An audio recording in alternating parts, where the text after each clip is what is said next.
Breaking news is President Trump sending out $2,000 check. The White House says President Trump is committed to sending most Americans a $2,000 tariff dividend check.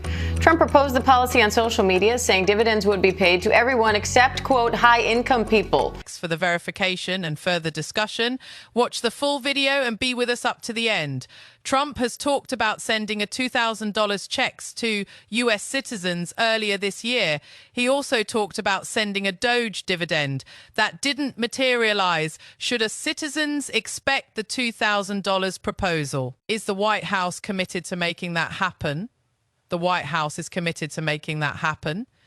Yes. And we are currently exploring all legal options to get that done.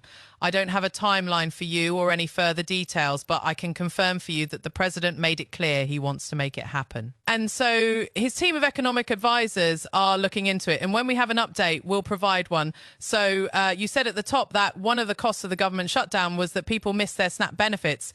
Can you explain then why the administration went to court to fight the funding of food stamps and SNAP? So recipients missed their SNAP benefits because the Democrats shut the government down and they forced the administration to tap into a contingency fund that did not even fund the full entirety of this program. And so then you had an unhinged judge who was trying to dictate from the bench what the executive branch has to pay for and where that money has to come from.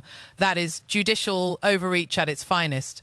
And so that is why the administration pushed back on that. You can't have the judicial branch telling the executive branch that we need to rob the Children Nutrition Fund, which is what this judge was trying to do to pay for SNAP benefits.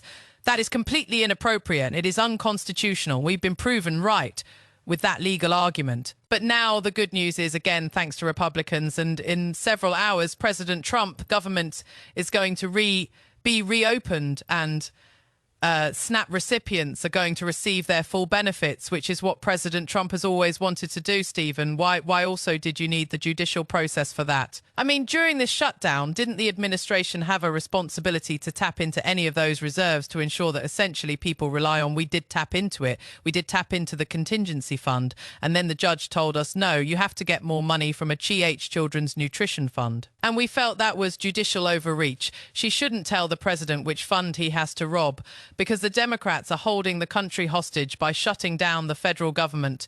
Can I go as well?